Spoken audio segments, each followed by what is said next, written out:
When I say initiation, I am not using the word in the same way it would be applicable to initiation into an established mystery tradition. When I say initiation, I mean at its most basic, getting acquainted with the tarot deck and forming a particularized bond with that deck. Initiation never needs to be anything complex or sophisticated. It is essentially about bonding with your deck. That's it. Although for Spirit Keepers Tarot, I confess I do believe it's about a little more than just that. To me, it's about unlocking a deeper layer of worlds embedded in the tarot deck. I think of it as daring to explore a subterranean level of each card's geography. It's also about inviting a more specific, detailed manifestation of spirit into the outline, the archetype of the card. In everyday terms, right, we talk about how a tarot card might have this very generalized core essential meaning or energetic imprint about it, but how each individual tarot reader then interprets that imprint is going to vary not only by reader, but on a case-by-case basis, depending on the question presented. So, taking that concept, these spirits as titled and as depicted in black and white represent a core universal energetic imprint. If you want to, and only if you want to, you can then work with the blueprint in a way that you begin to identify the name of each spirit, be able to color it in and depict it based on the pantheon you work with, your tradition, your own personal gnosis, and how that archetype takes form in your own world. Once you can see the deities and spirits you work with by name and identity, by form and function in the outline of the cards will bloom into full color in your mind's eye or third eye vision. My hope is when you arrive there, the Spirit Keeper's Tarot becomes a powerful tool for you. It's a tool for petitioning, for conjuring, for accessing spirit entities of all kinds beyond the veil. It just amplifies all of your magical abilities. Magical used here only to indicate what we cannot yet fully explain by science or psychology.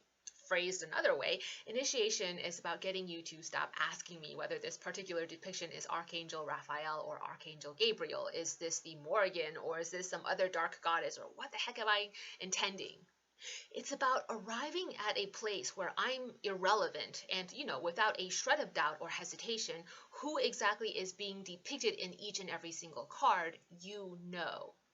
Ritual coloring, literal or psychic, where you perform coloring of the cards through your mind's crafting, is about revelation of the name and identities of divinity, the many names and many faces of spirit.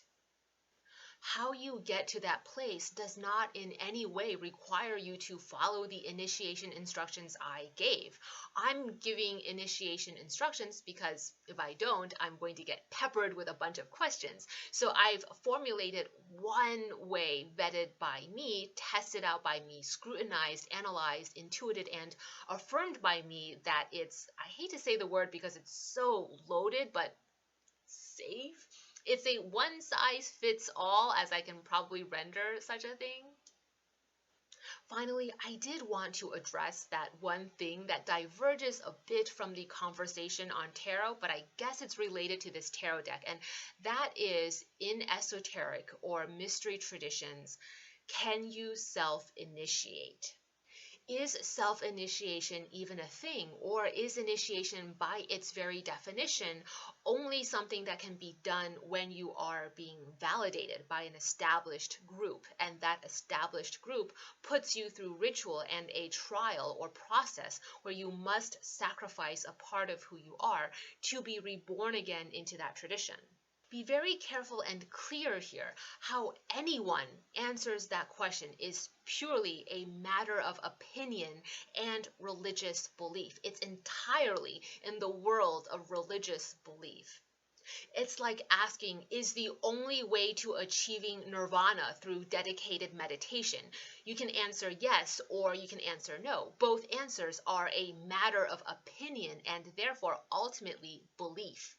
My opinion and religious belief is that yes, absolutely, self initiation into a state of transcendence, heightened understanding where you shed a part of who you are and become reborn into a new, shifted version of you, can absolutely happen through a ritualized form of self initiation.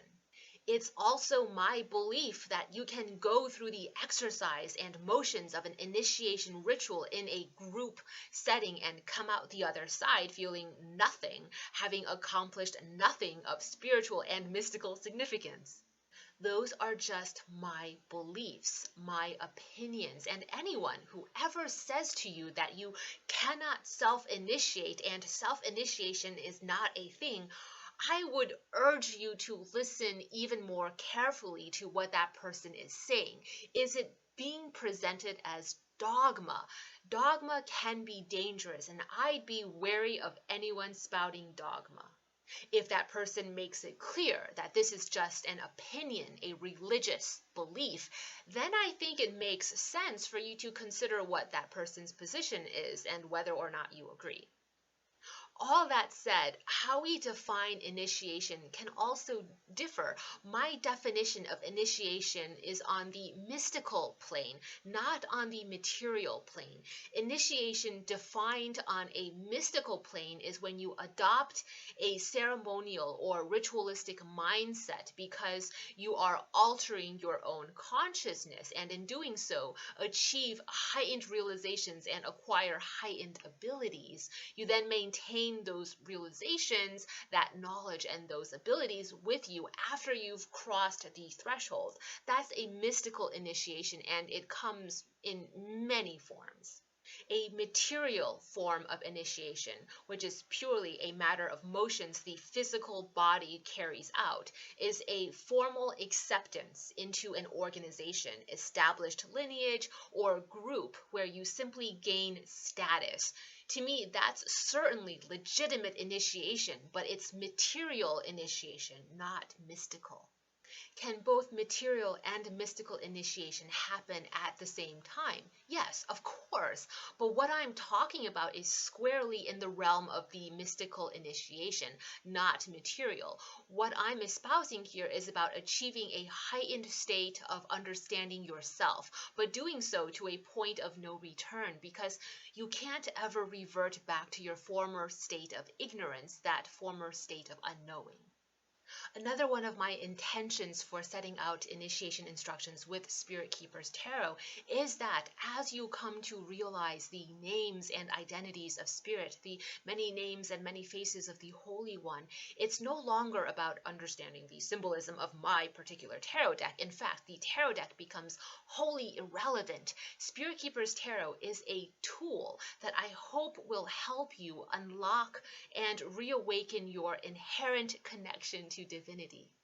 When you awaken that inherent connection to divinity, you operate on the physical plane in your physical world at a heightened level of abilities and personal power. You achieve more, you have more energy, you have more control over fate and fortunes. That's what initiation is about.